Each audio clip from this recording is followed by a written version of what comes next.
깊이 있는 시선으로 오늘을 바라보는 뉴스 퍼레이드 문을 열겠습니다. 오늘의 주요 뉴스 보시겠습니다. 민주당 이재명 대표가 혁신위원장으로 임명한 이래경 사단법인 다른백년 명예이사장이 막말 논란으로 사퇴했습니다. 이 이사장은 과거 소셜미디어에서 천안함은 자폭, 코로나 진원지는 미국 등의 발언을 한 것으로 드러났습니다. 민주당 권칠승 수석대변인이 최현일 전 천안함 함장을 겨냥해 무슨 낯짝으로 그런 이야기를 하느냐고 비난해 논란이 되고 있습니다. 권 대변인은 최 전 함장에게 부하들 다 죽이고 어이가 없다며 함장은 원래 배에서 내리면 안 된다고도 했습니다. 최원일 전 천안함 함장은 법적 대응을 예고했습니다. 관련 내용 최 전 함장을 직접 연결해서 자세하게 들어보겠습니다. 기준금리가 4월까지 2회 연속 동결되면서 고금리 공포가 끝났다는 분석이 나옵니다. 부동산 시장도 곳곳에서 완판 소식이 들리고 각종 지표도 개선되는 등 분위기가 바뀌고 있다는 분석입니다. 저희는 잠시 뒤 돌아오겠습니다.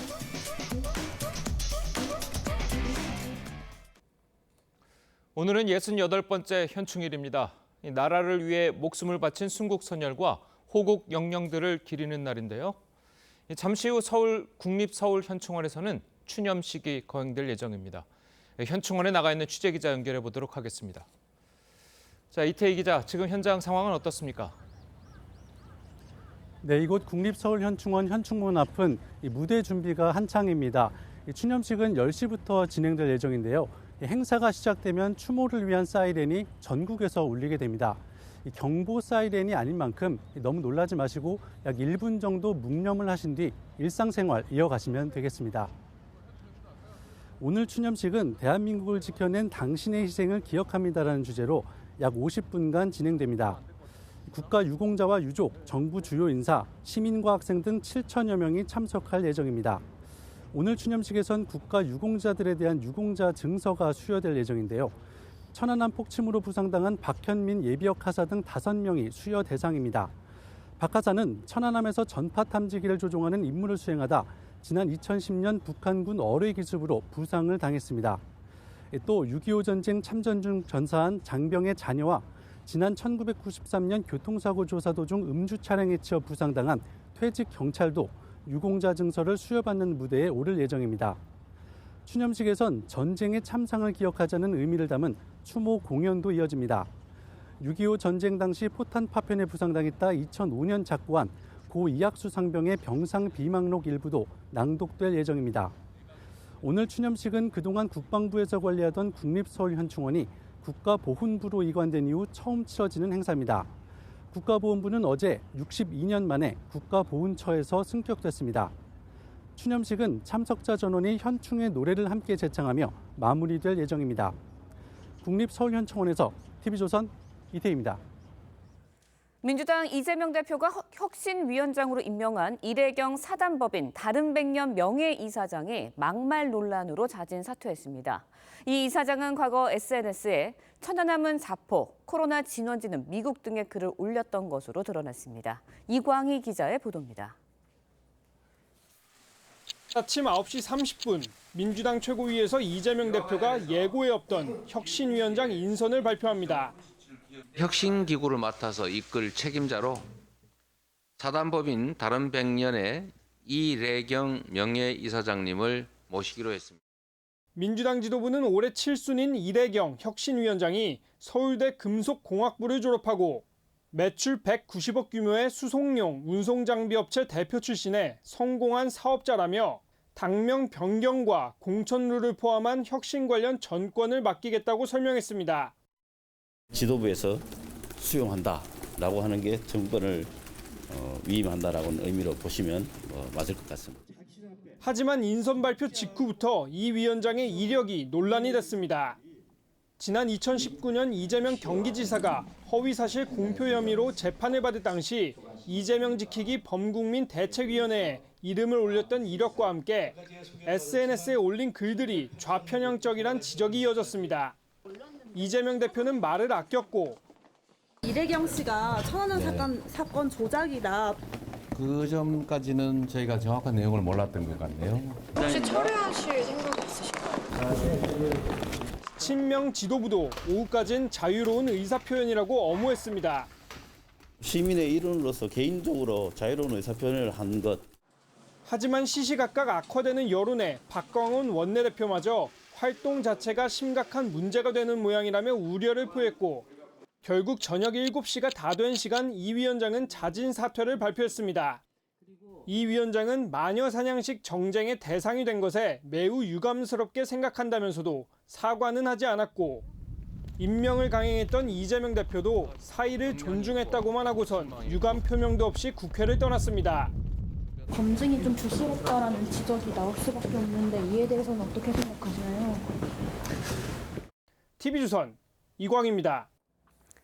이래경 이사장은 과거 간첩 혐의로 유죄를 받은 이석기 석방운동에도 앞장서 논란이 일었는데 민주당 권칠승 수석 대변인은 최원일 전 천안함 함장을 향해 거친 비난까지 쏟아내며 논란을 키웠습니다. 정민진 기자의 보도입니다. 이래경 전 위원장이 SNS에 올린 글들입니다. 지난 2월엔 자폭된 천안함 사건을 조작해 남북 관계를 파탄낸 미 패권 세력들이라고 돼 있고 지난달 5일에는 지난 한국 대선에서도 미 정보 조직들이 깊숙이 개입했을 것이라고 주장했습니다.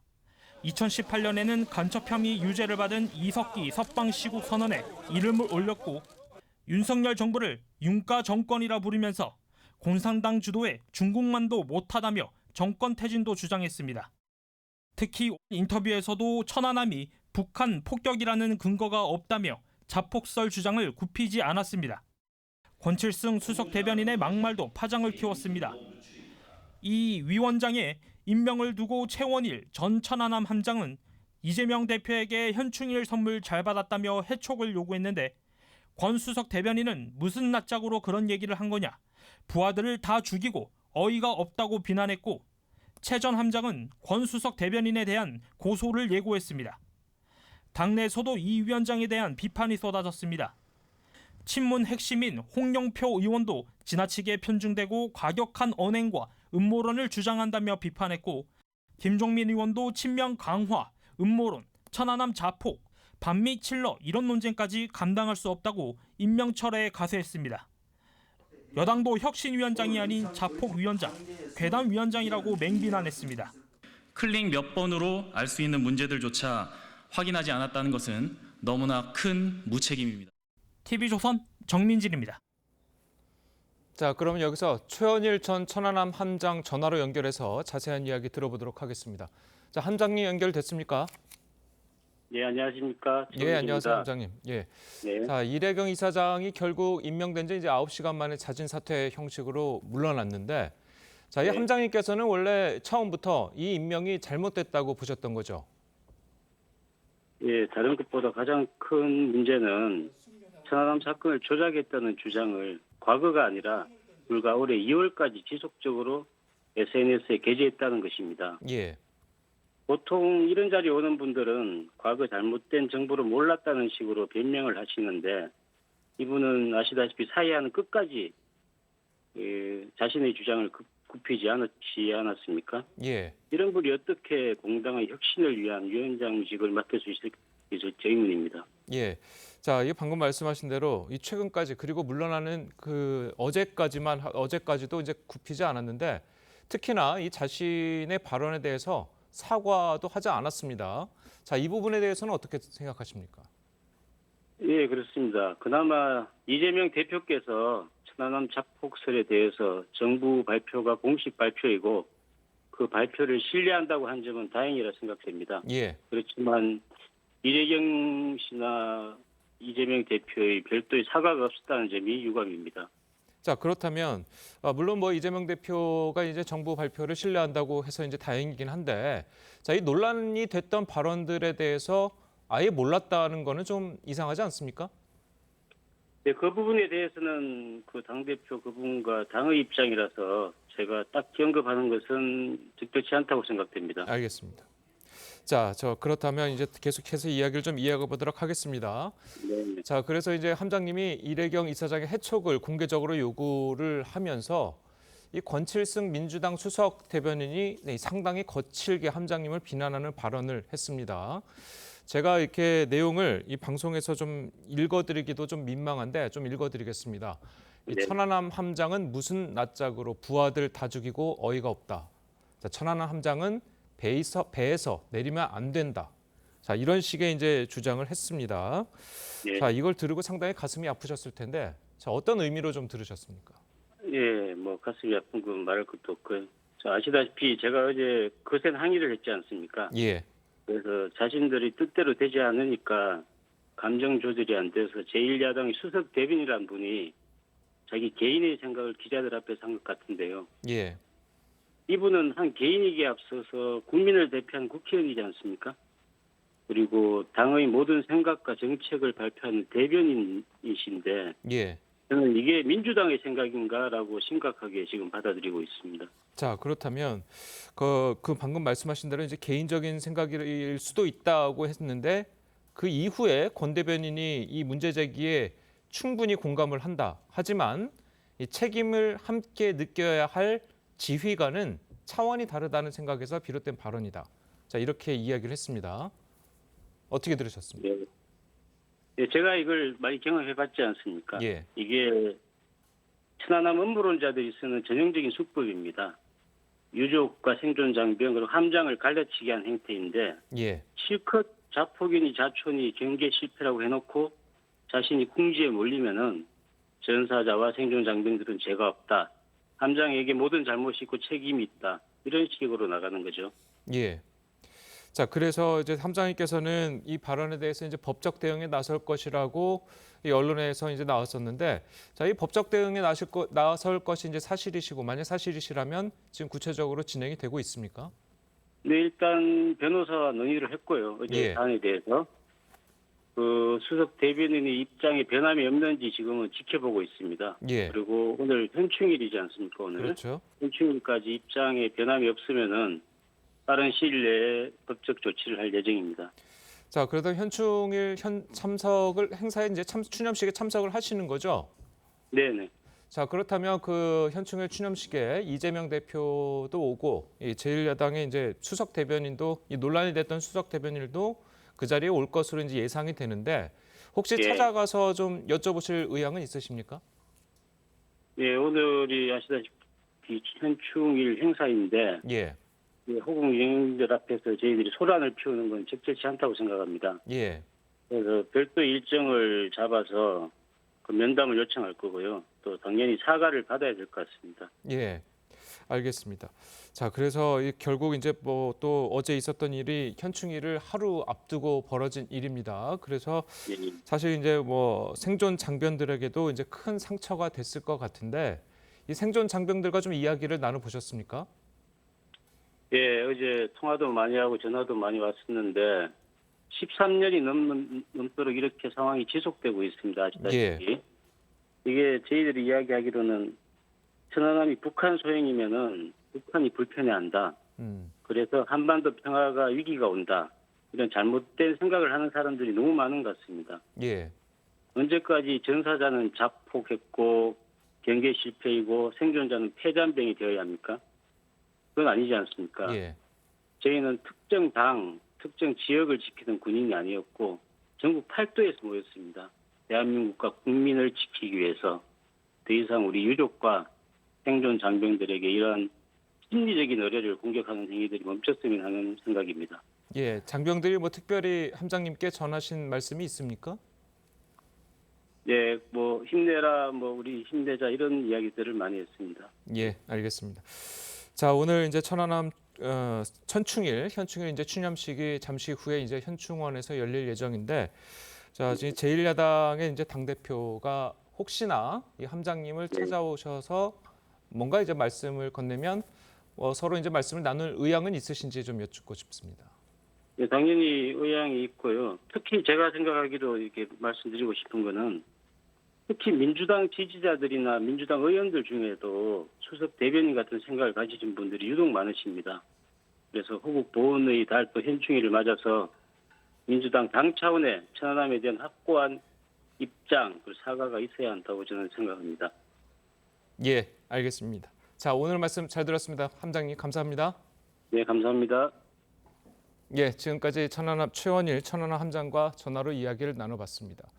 자, 이 전해드린 대로 이 민주당 혁신위원장으로 임명됐던 이래경 다른백년 명예이사장이 9시간 만에 자진 사퇴를 했습니다.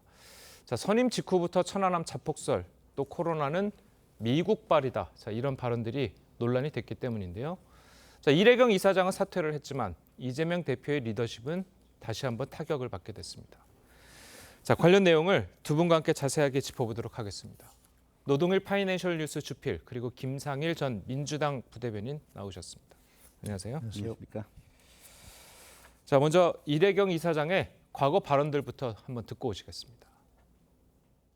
사드 배치를 강력하게 반대하는 한국 시민들의 그 공식 서한을 백악관, 연방의회, 유엔 사무총장뿐만 아니라 미국에 있는 NGO 반전 평화 단체들과 싱크탱크한테 수십 통의 서한을 전달을 했습니다. 우리가 사드를 한국에 배치하는 순간에 한국은 주권이 없는 그야말로 미국 동북아 전략의 하수인이 될 뿐이다. 자, 지금 그 영상을 좀 보셨겠습니다만 저게 뭐 그냥 뭐 본인의 유튜브에서 한 것도 아니고 뒤에 이렇게 대한민국 국회라고 써 있지 않았습니까? 근데 국회에서 발표한 말이긴 한데 물론 2017년입니다. 지난 정부에서 있었던 일이고.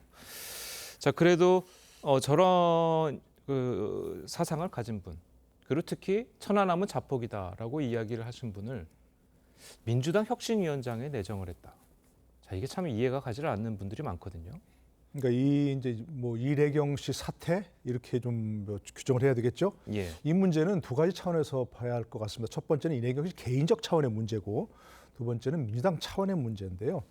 저번 얘기 들어보면 뭐 지금 다 나왔지만 뭐 자폭한 천안함 사건을 조작한 미국이라고 얘기하고, 코로나 진원지가 뭐 미국이고, 한국 대선에도 미 첩보기관, 정보기관들이 뭐 개입을 했다. 이런 식의 좀 음모론 황당한 그야말로 좀 몽상가적인 자신이 만들어놓은 대한 세계에 살고 있는 인물 아닌가 싶어요. 뿌리 깊은 그 친중 친북 인사라고 아까 그 얘기를 볼 수밖에 없는 것이고요. 반미에다가 넘어가서는 반대한민국 인사라고 생각이 되거든요. 이런 분이 이제 있는데 이런 분을 어떻게 혁신위원장으로 모셔올 생각을 했을까? 아까 이제 이재명 대표는 그런 말까지 몰랐던 걸 생각이 된다고 얘기하는데 지금 뭐 언론에서 다 아까 얘기한 대로 뭐 좀 다 한 번만 일별에도 알 수 있는 얘기를 전혀 몰랐다? 몰랐으면 그게 더 큰 문제고, 대한민국을 지금 책임지고 있는 제1당 아닙니까? 국회 사실상 여당이나 마찬가지인 그런 상황에서 전혀 몰랐다? 그럼 더 큰 문제고요. 저는 알 만큼 알았다고 생각이 드는데, 그러나 이제 이게 바로 민주당의 문제를 상징적으로 보여주는 거죠. 그럼에도 불구하고 이런 분을 왜 혁신위원장으로 모시려고 했느냐. 자신들의 시각만으로 보니까 그런 거예요. 자신들의 시각만으로 봐서는 이건 이 정도는 뭐 문제될 게 없다. 이렇게 생각하는 그런 상황인 거죠. 결과인 거죠. 이 문제를 그것도 이래경 이사장 개인과 그분의 발언을 객관화시켜가지고 상식적인 국민들이 이분을 어떻게 생각할 것인가. 이분을 혁신위원장으로 임명하면 과연 민주당이 혁신을 한다고 생각을 할 것인가. 이런 것을 생각해보지 않은 거죠. 이른바 진영 논리라고 얘기할 수도 있는, 뭐 그보다 더 좁은 그런 자신들만의 세계에 갇혀서 이런 분이 문제가 될 것이다. 이런 분의 언행이 문제가 될 것이다. 라고는 생각조차 할 수 없는 그런 현재 민주당 상황을 상징적으로 보여주는 건 아닌가 싶습니다. 예, 알겠습니다. 사실 이래경 이사장은 그 일반 시민들에게는 좀 익숙치 않은 인물이잖아요. 자, 그런데도 불구하고 이재명 대표가 이 혁신위원장으로 임명까지 했던 것은 뭔가 두 분 사이에 뭔가 인연이 있습니까? 어떻습니까? 그러니까 이제 이재명 대표가 도지사 시절에 뭐 이재명 지키기 뭐 거기에서 주요 활동을 하시거나 이런 부분을 보면 친분은 뭐 어느 정도 있을 수 있다 이렇게 좀 생각이 들고요. 그러면 이래경 이사장이 그렇다고 해서 당에 주요 어떤 뭐 당직을 맡았거나 주요 역할을 한 적이 없는데 그런 분이 어떻게 이렇게 갑자기 발탁이 됐을까라고 한번 생각을 해보면 지금 비명계에서 혁신을 굉장히 요구를 하잖아요. 그러면은 비명계의 어떤 눈에 어느 정도 들 수 있는, 그리고 그 반대나 이런 이야기를 좀 꺾을 수 있는 이런 인물이 필요했을 것 같아요. 그러면서도 혁신, 그 비명계가 원하는 혁신의 방향으로는 가지 않을 수 있는 그런 인물이 필요하지 않았나. 그런 측면에서 보면은 뭐 굉장히 이래경 이사장이 좋은 카드죠. 왜냐하면 기본적으로 이제 순혈주의에 좀 맞고 운동권 어떤 본류의 과거에 있었던 분이시니까 어떤 우리 당에 지금 존재하는 순혈주의도 충족시켜주고 그다음에 우리 당에 또 그 김근태 전 의장님에 대한 존중이 있어요. 근데 그분과의 또 인연을 생각하면 또 굉장히 이제 존중을 하게 되는 그런 상황이 되잖아요. 그래서 기본적으로 굉장히 좋은 카드라고 생각했을 것 같고 그리고 활동을 보면 상당히 이재명 지지 성향이 강한 당대표 이재명 당대표에 대한 지지 성향이 강하기 때문에 혁신의 전권을 줘도 크게 문제가 되지 않을 것이고 나아가서는 이게 남의 칼을 빌어서 비명계를 좀 이렇게 좀 누를 수 있는 차도살인도 할 수 있는 정도의 인물이다라고 생각하지 않았을까. 그래서 그런 좋은 아이디어라고 생각하기 때문에 검증 작업은 상대적으로 소홀하지 않았나. 그러니까 되게 괜찮은 인물이다라고 느껴지는 순간 그럼 이거 검증도 좀 해보자. 여기까지는 생각이 가기 좀 어려울 수 있잖아요. 그런 차원에서 좀 발탁이 된 거 아닌가 이런 생각이 들고요. 그리고 그러면 이재명 대표가 천안함은 뭐 자폭이다. 그리고 뭐 코로나 그 부분은 저는 미국이다. 몰랐을 거라고 봐요. 몰랐을 거라고 네, 보시는 그 부분은. 네. 그러니까 이재명 본인을 지지해주는 그런 활동 이런 거는 알고 있었을 거예요. 그렇지만 그 천안함이나 이런 것들까지는 만약에 알았다면 이건 완전 자충수잖아요. 이렇게 자충수를 둘 정도까지 저는 그렇게 이재명 당대표가 어리석지는 않다고 보거든요. 그렇기 때문에 그 부분까지는 몰랐을 거다. 일정 부분은 알았지만 그리고 지금 비명계의 어떤 대안처럼 떠오른 박강원 대표의 입장에서도 그런 것까지 이렇게 눈여겨보면서 이의를 제기하거나 검증하자는 요구를 하지는 못했을 것이다. 왜냐하면 아까도 제가 말씀드렸지만 당내의 어떤 순혈주의라는 것도 좀 있고 그리고 김근태 의장 김근태 의장님에 대한 존중 분위기가 당내에 좀 있어요. 그래서 거기와 관련된 인사라고 소개를 했을 때에 더 깊게 검증을 하자라고 그렇게 나서기는 쉽지 않았을 것 같다 이런 생각이 듭니다. 알겠습니다. 네. 자, 그래서 이 당 안팎으로 논란이 이어지면서 이 이재명 대표가 이래경 이사장의 자진 사퇴를 발표를 했습니다. 어제.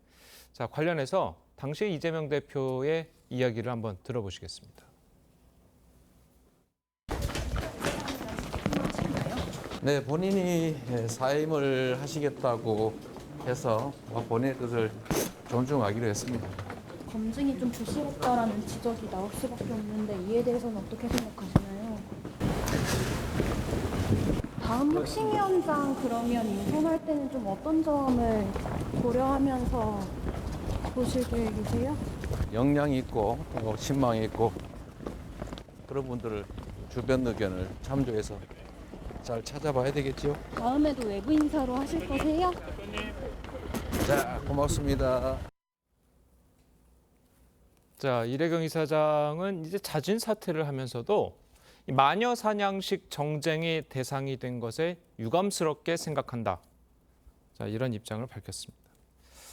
자, 여전히 이제 본인의 과거 발언에 대해서 사과를 한다거나 본인의 입장을 굽힌다거나 뭐 그러지는 않은 것 같아요. 그러니까 그게 아까 얘기한 대로 뭐 친중, 친북, 반미, 반대한민국 이런 사고가 완전히 본인의 세계관으로 굳어진 것이기 때문에 그런 데 대해서 전혀 뭐 그 어떤 바꾼다거나 이럴 생각을 하지 않는 거죠. 할 수도 없고 이분이 1970년대 그 민청학년 사건부터 연루돼서 그런 경력이 시작됐다는 거죠. 당시 허목한 시절에 그 민주화 운동 하신 분들 존중합니다. 그죠? 존중하고 더구나 김근태 전 의원은 저도 존경하는 분입니다. 예. 그분은 정말 존경할 만하고요. 그분이야말로 어떤 그 민주화 운동의 대부 아닙니까? 그럼에도 불구하고 자신의 그런 그 당시 형성됐던 세계관을 과감히 깨신 분이에요. 과감히 깨시고 마지막 정치 경력에서 이분이 김근태계라고 본인이 스스로 얘기하지 않습니까? 김근태 전 의원 같은 경우는 자신이 그 당대표 출마해서 돈을 쓸 수밖에 없었던 걸 자신이 스스로 참여하고 했던 분이에요. 그러니까 도덕적으로 깨끗한 분이고. 근데 이분은 이제 이내경 씨 같은 분은 당시에 어떤 형성했던 세계관, 뭐 친중, 친북 이런 세계관을 여전히 그 안에 갇혀 있는 분이에요. 그대로 1970년대에 화석화된 그런 분인 거죠. 근데 만약에 본인이 차라리 내가 지금까지 얘기했던 거 내 소신이다 얘기했다면 그런 나름대로 평가할 만한 부분이 있습니다. 예. 그걸 믿을 수 있으니까 그거는. 그러나 그거에 대해서 다른 사람의 견해를 소개한 것이다. 일설이 그런 설이 있을 수 있다. 이렇게 얘기한 것은 비겁한 변명일 수밖에 없는 것이고요. 그러니까 지금 이제 이런 분이 얘기하는 것이 바로 왜 지금 현재 정치의 주류를 이루고 있는 민주당의 주류를 이루고 있는 민주화 세력 그 당시 앞장섰던 분들의 문제가 무엇인지를 상징적으로 보여주는 거예요. 그 당시 세계관이 지금 와서는 전혀 유효하지 않은데 여전히 그 안에 갇혀 있는 거죠. 국민들은 전혀 그걸 설득력이 없는 것들을 여전히 가지고 있다. 이런 부분에서 문제가 있다는 걸 상징적으로 보여주는 거죠. 예, 알겠습니다. 이 앞서서 저희가 이제 최원일 천안함 함장님과 이제 전화 인터뷰를 하지 않았습니까? 마지막에 이제 최 전 함장님이 하신 말씀이 민주당 의원들과 또 민주당 인사들 중에 많은 분들이 이래경 이사장과 비슷한 그런 사상을 가진 분들이 많다. 물론 이제 천안함 폭침과 관련된 부분만은 이제 국한된 겁니다만 그런 얘기를 했습니다. 실제로 민주당 내에서 천안함이 폭침된 게 아니라 뭐 자폭이라든지 아니면 뭐 미국에 의해서 뭐 폭파됐다라든지 뭐 그런 식의 생각을 가진 분들이 많습니까? 그러니까 천안함 그 사고가 났을 때, 그 폭침이 났을 때 그때는 굉장히 좀 혼란스럽고 그다음에 통일운동이나 어떤 평화 추구라는 측면에 있어서 이거를 굉장히 의심의 시각을 가지고 문제를 제기하고 그 시각에서 바라보는 분들이 많았던 건 사실입니다. 예. 그러나 그 굉장히 큰 논란을 겪으면서 그 부분은 공식적으로 그리고 상당히 정리가 돼 있는 상태고요. 지금까지 그렇게 생각하는 분들은 아주 뭐 본인들의 어떤 지지 기반이 그쪽으로 굉장히 경도돼 있거나 이런 분들 외에는 그렇지 않다라고 저는 생각을 하고요. 예. 그 마치 지금 국민의힘에서 5.18과 관련해 가지고 5.18이 공식적으로는 정리됐지만 어떤 강한 지지층과 연결이 돼 있는 일부 정치인들은 아직도 그 문제를 제기하고 있는 거와 저는 비슷한 상황이라고 생각합니다. 그래서 뭐 이것이 어떤 그런 생각이 민주당에 지금 주류를 형성하고 있거나 그렇진 않다라고 저는 말씀을 드릴 수 있을 것 같고요. 이번 이래경 이사장 혁신위원장을 이렇게 그 임명하고 사퇴하는 일련의 과정 속에서 확인된 것은 무엇이냐면 저는 이런 거라고 봐요. 일단 이재명 당대표께서 비명계가 요구했던 혁신의 방향 그리고 국민 중도층에서 요구하는 어떤 혁신의 방향으로 갈 혁신의 의지는 별로 없구나. 본인이 생각하는 혁신 방향을 끝까지 밀어붙이려고 하는 그 의지를 굉장히 강하게 가지고 있거나 이건 확인된 것 같아요. 그러면은 앞으로 그러면 재임명할 때 이때는 그럼 어떻게 할 것이냐 이게 큰 문제로 남는 것 같고요. 그때는 제가 좀 이렇게 부탁을 좀 드리고 싶은 건 뭐냐면 조금 더 사람들에게 동의를 얻어가면서 하는 임명 과정이 있었으면 좋겠다 이런 생각이 듭니다. 그 사람들이란 게 주변 사람이 아니라 비명계와 뭐 이렇게 중도층이라든가 국민 상식적인 어떤 생각을 가진 층에 대한 뭐 여론의 취합 뭐 이런 것들을 해가면서 그리고 과거의 행적들을 정확히 보면서 이렇게 했으면 좋겠다 이런 알겠습니다. 자, 뭐 이래경 이사장이 이제 당일 사퇴를 하긴 했지만 자 이것으로 이제 여론이 가라앉을지는 상당히 의문이에요. 그리고 앞서서도 이제 최원일 환장님과 이제 전화 통화를 하면서 소개를 해드렸습니다만 권칠승 수석 대변인의 발언, 최원일 전 함장에 대한 발언이 이것 또한 또 상당히 문제가 되고 있거든요. 그러니까 공당의 대변인이 더더구나 수석 대변인 아닙니까? 아까 말씀드린 대로 국회를 책임지고 현재 국회를 책임지고 있는 제1야당 다수당의 대변인이 수석 대변인이 저걸 공식적으로 저렇게 하나요? 무슨 낯짝으로 부하를 다 죽이고 이게 공당의 대변인이 할 수 있는 말이 아니잖아요. 개인적 차원에서 뭐 이렇게 둘이 얘기하는 그런 걸로 모르지만 그러니까 아까 그 이래경 이사장이 아까 말씀드리면서 뭐 욕설, 막말 이런 것을 얘기하는 같은 차원인 거죠. 그러니까 그런 것들이 너무 뿌리 깊이 박혀 있는 거예요. 저걸 아무렇지도 않게 저렇게 수석 대변인이 얘기한다는 것 자체가 도저히 상상할 수 없는 그런 상황이고 그런 것이고 그러니까 그 자체에서 이래경 이사장 아까 선임한 그런 것도 이게 뭐 문제가 되겠는가라는 정도 생각을 했다고밖에 볼 수 없는 거죠. 이것들을. 그러니까 이건 정말로 뭐 공식적으로 사과를 하고 본인 발언을 취소하고 이렇게 해야 될 수밖에 없는 그런 거라고 생각이 들고 아마도 이래경 이사장을 선임한 것이 본인들과 비슷한 성향의 사람을 선임한 것으로 보이는데 앞으로 혹시 다른 사람을 선임한다면 정말 혁신하려는 거 아니겠습니까? 본인과 비슷한 사람을 선임해서 뭐 일종의 아바타를 세우고 그걸로 이제 뭐 혁신이라고 하는 이름으로 이제 뭐를 가리려고 하는 이런 것보다는 정말 국민들이 보기에 저 사람은 민주당 DNA와 너무 다른 사람인데 그래서 뭔가 혁신을 할 수 있겠는데 라는 생각을 할 수 있는 사람을 선임해야 한다. 이런 것을 보여주는 것도 바로 이 권 대변인의 그런 막말 논평이라고 생각합니다. 예, 뭐 권 대변인의 이제 뭐 논평까지는 아닙니다. 뭐 어차피 뭐 기자들과 뭐 주고받는 말에서 나온 말이니까 어쨌든 이 기자들한테 한 말은 결국은 이제 국민들한테 한 말이나 그렇죠. 이제 마찬가지 아니겠습니까? 자 그렇다면 어쨌든 이게 큰 논란이 되고 있고 여러 가지 이제 비난을 받은 상황에서 당에서 어떤 조치가 있을 수 있을까요? 뭐 일단은 본인이 이거를 책임 있는 자세로 수습하지 못한다면 당에서 어떤 절차, 징계의 절차를 밟아야 된다라는 요구가 나올 수 있다고 봅니다. 그래서 빨리 이 부분에 대해서 본인이 책임 있게 사과와 이것을 수습하는 어떤 행위를 했으면 좋겠고요. 기본적으로 저런 말씀을 공당의 대변인이 하실 수 없잖아요. 저런 모습은요, 기본적으로 본인이 국민의 어떤 이 대표라는 자리가 권한으로 느끼는 거 아닌가. 그리고 국민을 좀 약간 존중하는 마음이 부족한 거 아닌가. 이런 생각이 좀 들어서 좀 안타깝고요. 기본적으로 권칠승 대변인께서 지금 천안함과 관련해가지고 어떤 사실관계들을 잘 모르시는 것 같아요.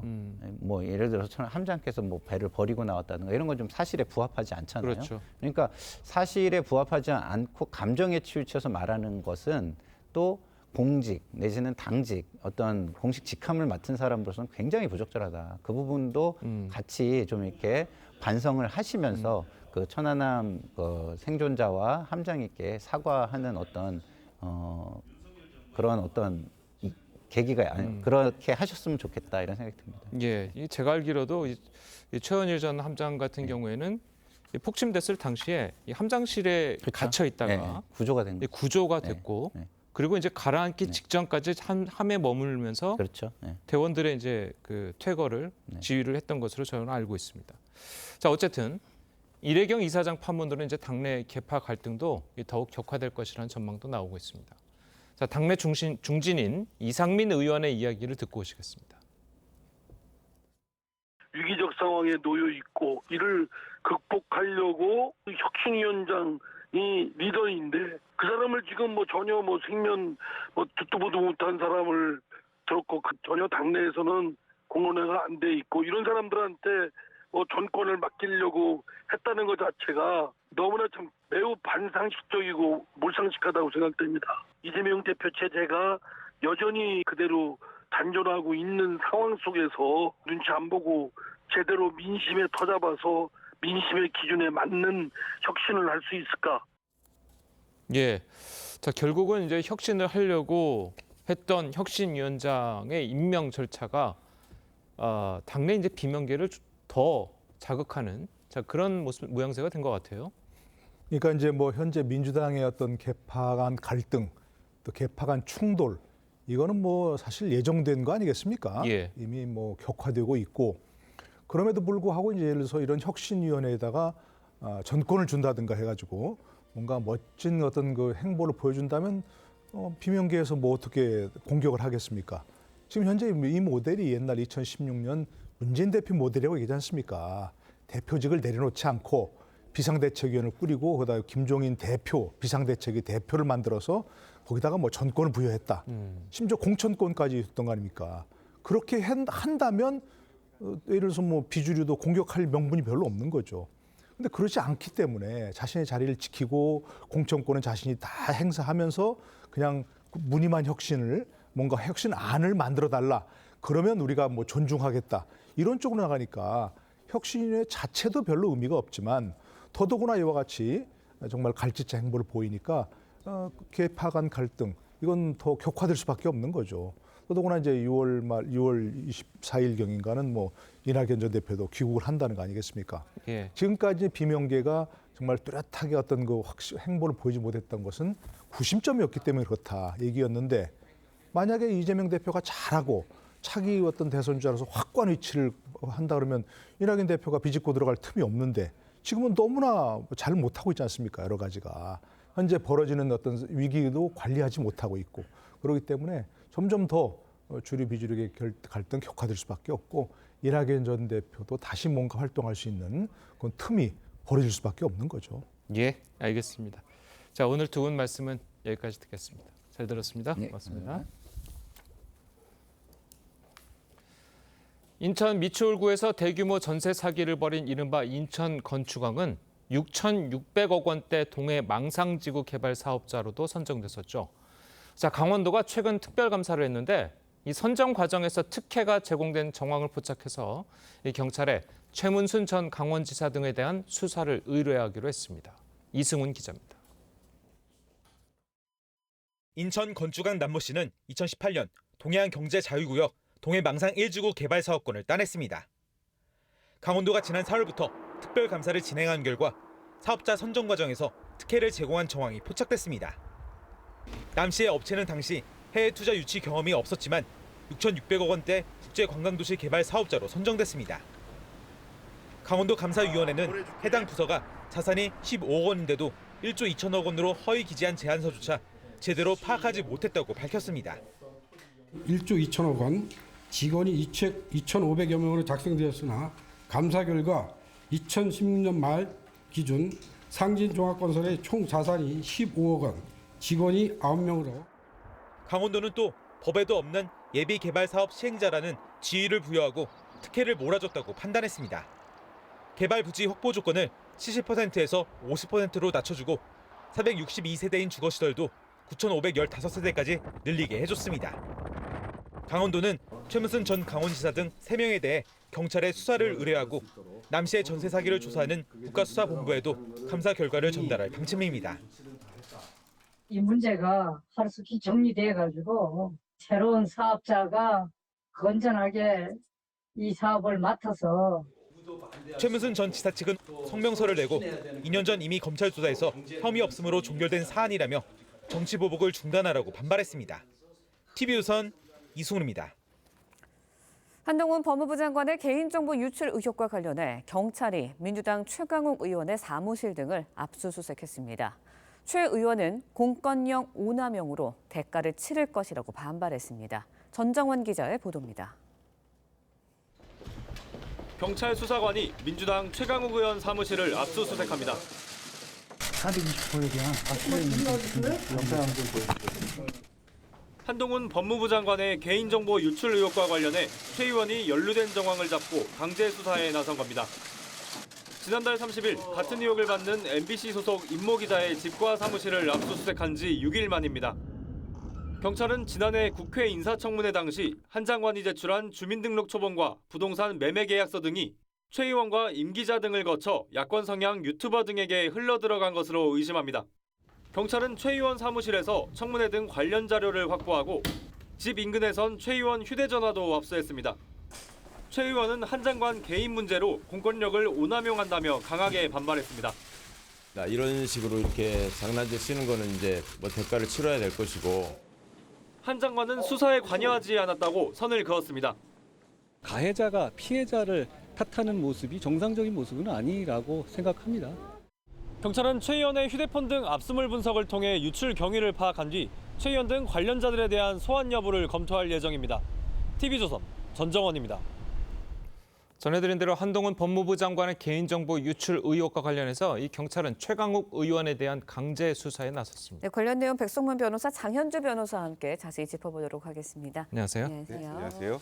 자, 그러니까 결국 최강욱 의원이 이 MBC 소속 임모 기자한테 이 정보를 유출했다. 이렇게 경찰은 보고 있는 거죠. 그러니까 일단은 최강욱 의원은 현재 참고인 신분입니다. 그러니까 피의자 신분은 아니고요. 예. 말씀하셨던 것처럼 작년 4월에 최강욱 의원이 MBC 임모 기자에게 전달을 하고 그게 건너서 열린공간 TV에까지 전달이 됐던 그 사실을 기초로 해서 판단하는 건데 예. 왜 여기서 최강욱 의원이 갑자기 등장을 하느냐.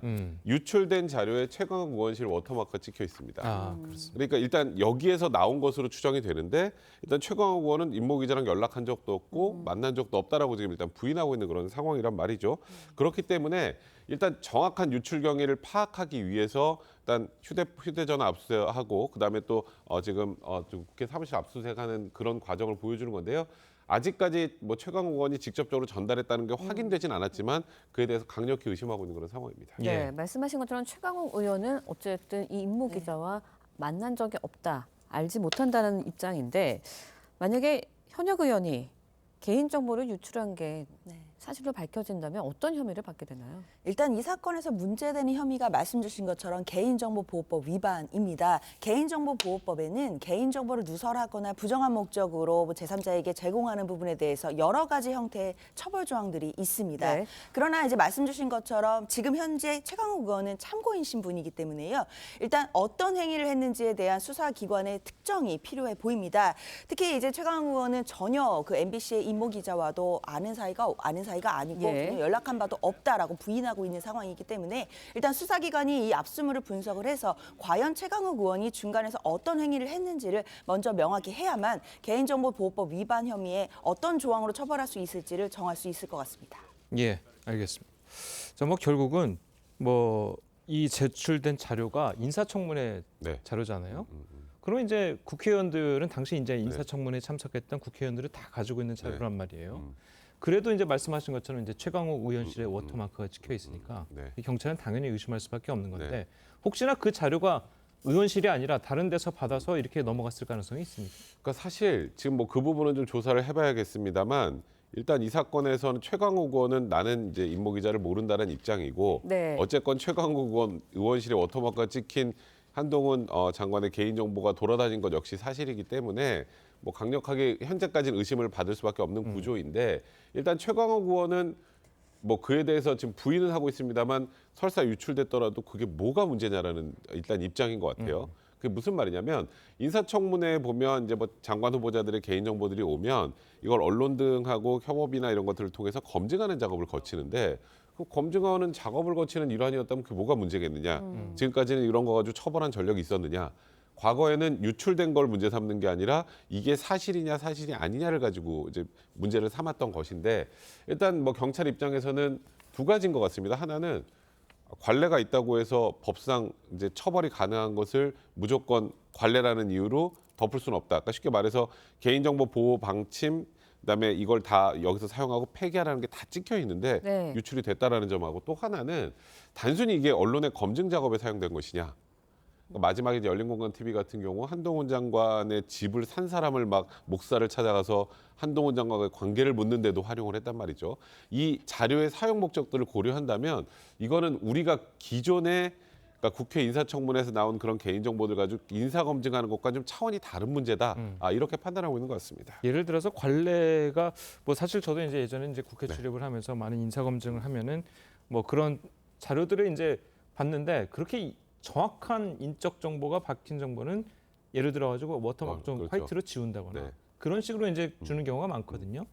예를 들어서 그냥 준다 하더라도 그게 법적으로 문제가 있으면 관례더라도 이번 기회에 좀 고쳐야 되는 거 아니겠습니까? 그건 당연한 거고요. 그건 당연한 거고 그리고 제가 아까 말씀드렸던 것처럼 이게 단순한 검증에 관련된 사항이었는지 부동산 매매 계약서하고 뭐 주민등록 초본 같은 게 인사검증할 때 필요한데 뭐가 필요한지. 그러니까 초본 같은 거는 아마도 무슨 주소지를 찾아내는 데 활용되고 이 혹시 부동산 매매 과정에서 뭔가 불법적인 게 있었는지 그런 소문들을 확인하고 또 매수인이 뭔가 관계가 있는지 그럼 이거는 사실 인사검증 문제하고 조금 다른 영역이거든요. 근데 저는 그것 때문에 오히려 일단 이것도 고발한 것도 한동훈 장관이 아니라 구의원입니다. 구의원이 고발을 했고 이 자료의 사용 이제 되는 것 자체가 좀 불법적인 요소가 많다라는 측면에 경찰이 주목하고 있는 게 아닌가. 단순히 관행이라는 걸 좀 넘어서서 판단하고 있는 게 아닌가 싶습니다. 네, 최강욱 의원 현재는 참고인 신분입니다. 경찰이 이제 최 의원에 대해서 강제 수사에 나선 상황이다 보니까 최 의원이 참고인 신분에서 피의자 신분으로 전환될지 여기에도 좀 관심이 쏠리는 것 같습니다. 어떻게 보시나요? 그렇습니다. 지금 현재는 참고인 신분이기는 한데요. 일단 경찰이 압수물을 분석할 것이고 그리고 관련자들에 대해서 이제 진술을 받아낼 것입니다. 네. 그런 과정에서 만약에 최강욱 의원이 이 한동훈 장관의 개인정보가 유출되는 과정에서 기여한 바가 있는지 또는 누설이나 유출 행위를 했는지 안 했는지를 먼저 확정하게 될 것입니다. 만약 그 과정에서 행위가 없었다라고 한다면 참고인 신분에서 그냥 끝이 나겠지만 만약이라도 그 누설 행위가 있었다거나 그럼 또는 그 행위 태양이라든가 동기라는 부분들이 부정한 목적이 있었거나 업무와 관련된 부분들에 대한 개인정보가 누설된 정황이 나온다라고 한다면 경찰 입장에서는 피의자로 입건을 한 후에 수사를 진행할 가능성도 남아있기 때문에요. 일단 현재는 압수물을 분석해서 그 내용들이 어떤 내용들이 나오는지를 좀 주목해야겠습니다. 아니 예를 들어서 최강욱 의원이 물론 뭐 그런 식으로 주장을 하고 있지만 나는 기자랑 그냥 이거를 공유만 했을 뿐이다. 이걸 유출한 건 기자다. 기자가 잘못이다. 이런 식으로 주장하면 어떻게 되는 거예요? 그런 주장도 분명히 가능해 보이고요. 그렇기 때문에 수사기관으로서는 압수물 분석뿐만 아니라 관련자들을 조사해서 진술들을 제대로 받아내야 될 텐데요. 그렇기 때문에 그냥 한동훈 장관의 그 개인정보를 그냥 최강욱 의원이 단순히 기자와 공유한 것을 넘어서서 만약에 제3자에게까지 유출되고 부정한 목적으로 사용된다는 걸 알았는지 여부까지도 수사기관이 좀 파악해야 되는 여러 가지 문제들이 남아 있습니다. 예, 알겠습니다. 자, 오늘 두 분 변호사님 말씀은 여기까지 듣겠습니다. 잘 들었습니다. 고맙습니다. 예, 우크라이나가 러시아를 상대로 대반격을 예고하면서 이 주요 전선에서 동시다발적인 공격을 벌이고 있습니다. 러시아는 이를 격퇴했다고 주장하고 있고 우크라이나는 인정하지 않고 있습니다. 황전민 기자의 보도입니다. 놀이터 인근에서 검은 연기가 피어오릅니다. 건물은 완전히 파괴됐고 불씨는 여전히 사그라들지 않았습니다. 러시아 접경지 벨고로드가 공습을 받은 모습입니다. 러시아 국방부는 우크라이나군이 대반격을 시작했지만 이를 격퇴했다며 연일 증거 영상을 공개하고 있습니다. За сутки на данном направлении уничтожено до 300 украинских военнослужащих. Противник поставленных целей не добился. 우크라이나군은 러시아의 격퇴 주장에 대해 가짜 뉴스라고 일축하며 최대 격전지 바흐무트에서 계속 진군하고 있다고 반박했습니다. 대반격을 시작했는지 여부에는 침묵하고 있지만 외무장관은 대반격을 하기에 충분한 무기를 확보하고 있다고 말했습니다. We unlocked all weapons positions. That we have enough weapons to win. 뉴욕타임스는 미국 정부 관계자들의 견해를 인용해 대반격이 시작됐을 수 있다고 전했고 BBC는 우크라이나가 공격 강도를 높이다 어느 순간 맹공을 쏟아낼 수 있다고 분석했습니다. TV조선 황정민입니다.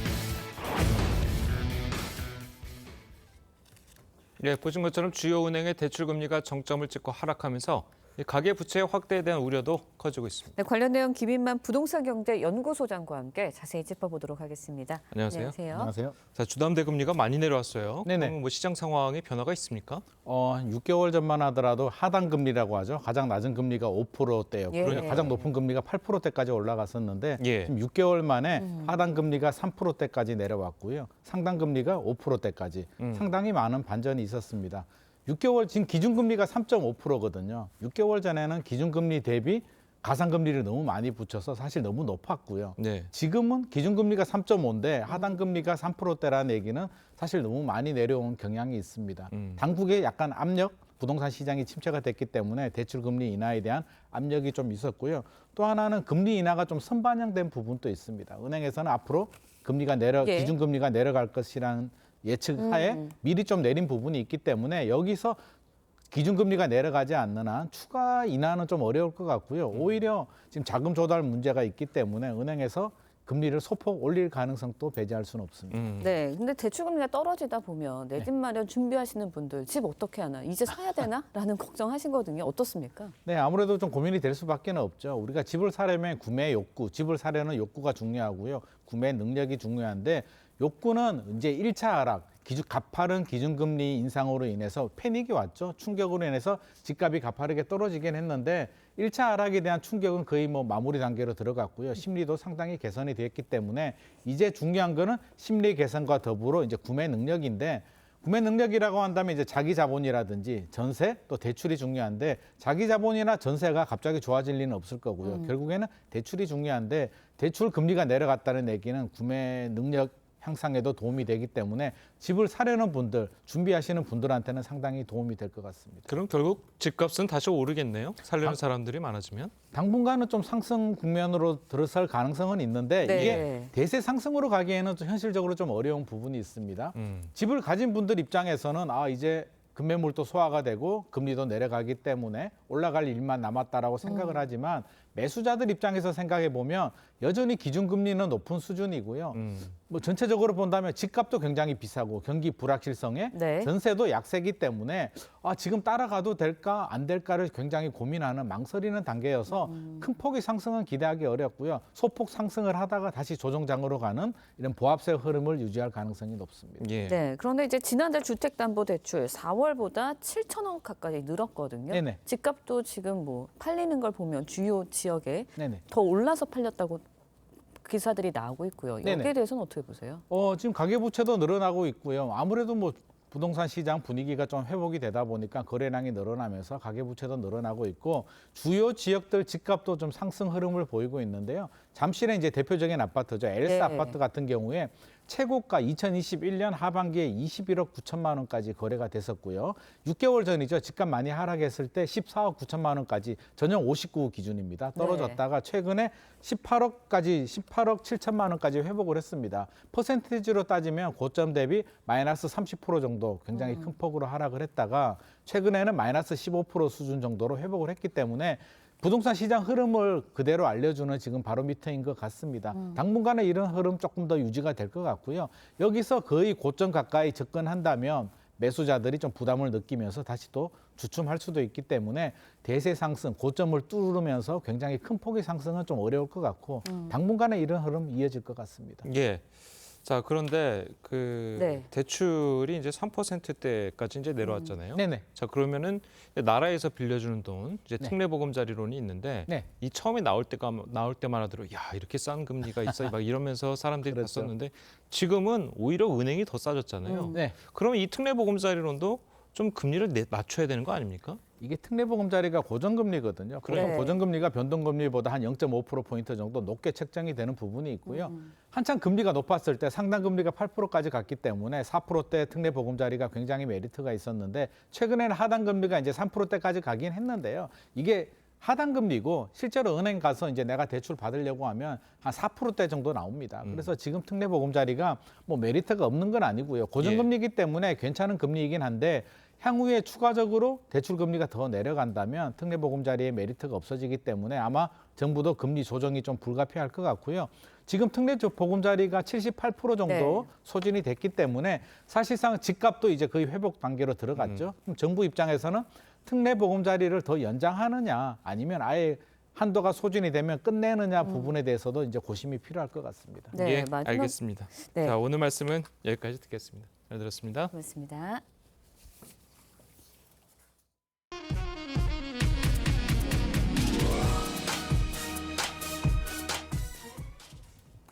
네, 미국에서 280년 역사의 교회가 불에 타 잿더미로 변했습니다. 오랜 정신적 버팀목이 사라지면서 주민들은 큰 슬픔에 빠졌습니다. 송무빈 기자의 보도입니다.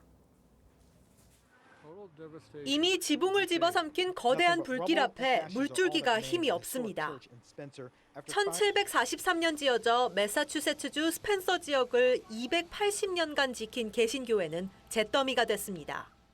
I got about maybe the second floor and they're like, get out, get out, get out. There's smoke. 과거 1862년 화재로 재건을 마친 이후 약 160년 만에 다시 닥친 화마에 사라진 겁니다. 경찰은 천둥번개가 치던 지난주 금요일 교회 첨탑이 벼락을 맞으면서 불이 시작된 걸로 보고 있습니다. 1960년대부터 이곳에서 첫 예배를 하고 유아 세례를 받은 뒤 결혼식까지 올린 해롤드 씨는 망연자실한 수많은 주민들 가운데 한 명입니다. Been like a second home. So it was a stable place in the community. 처참한 화재 현장을 살피러 온 건축사학자도 슬픔에 빠졌습니다. It's a loss to the people of Spencer. It's a loss to architectural beauty. 여느 때처럼 평화로운 주말 예배를 준비하던 주민들은 이제 갈 곳을 잃었습니다. TV조선 송무빈입니다. 네, 렌즈에 담긴 그 순간 그 의미를 짚어보는 시간이죠. 사진 기자가 선택한 아침의 한 장입니다. 오늘은 조선일보 사진부 조인원 기자와 함께합니다. 안녕하세요. 오늘 아침에 볼 사진 어떤 건가요? 예, 1981년 현충일에 서울 시민들이 묵념을 하는 모습입니다. 오늘이 현충일인데요. 과거 현충일에 사이렌이 울리면 시민들이 묵념을 하던 모습을 사진으로 함께 보겠습니다. 1975년 집집마다 태극기가 걸려있던 서울 어느 골목길에서 아이들은 사이렌이 울리자 엄마와 함께 묵념을 합니다. 1961년 교통정리를 하던 경찰과 군인도 나란히 묵념을 했습니다. 야구장과 축구장에서도 사이렌이 울리면 선수들과 관중들 모두 고개를 숙이고 묵념을 합니다. 이렇게 해마다 현충일에 사이렌이 울리면 시민들은 고개를 숙여 묵념을 해왔습니다. 네, 그런데 현충일에 사이렌이 울리는 이유가 뭔가요? 네, 사이렌은 보통 경보음이나 긴급한 상황이나 훈련 상황을 큰 소리로 알릴 때 주로 사용해 왔습니다. 하지만 현충일 사이렌은 대한민국의 자유와 평화를 위해 목숨을 바친 분들을 추모하는 의미에서 오전 10시에 1분 동안 울리고 있습니다. 네, 오늘 오전 10시에 사이렌 소리가 나면 다 함께 묵념해 보시는 건 어떨까요? 지금까지 아침의 한 장이었습니다. 현충일이자 여름의 세 번째 절기 망종인 오늘도 낮 기온이 크게 오르는 곳들이 많습니다. 그만큼 자외선이 강하겠고요. 오후 사이에는 오존 농도도 높겠습니다. 한편 제주에는 오전까지 5에서 20mm 정도의 비가 더 내리겠습니다. 전남 남해안에도 비가 조금 오겠고 오후에는 대기 불안정으로 인한 소나기가 예상됩니다. 경기 북부와 강원, 또 경북 동부를 중심으로 돌풍과 벼락을 동반하면서 다소 요란하겠습니다. 아침까지 중부 서해안을 중심으로 가시거리가 좁기 때문에 교통안전에 유의하셔야겠고요. 당분간 영동 지역은 대기가 건조하겠습니다. 낮 기온은 서울과 춘천이 26도, 광주 28도, 강릉은 29도까지 오르겠습니다. 내일 서울은 오늘보다 더 덥겠습니다. 또 금요일에는 강원 영동 지역을 제외한 중부지방에 비 예보가 들어있습니다. 날씨였습니다. 현충일 아침 뉴스 퍼레이드는 여기서 마치겠습니다. 네, 저희는 내일 아침 7시 30분에 다시 찾아뵙겠습니다. 시청해주신 여러분 고맙습니다.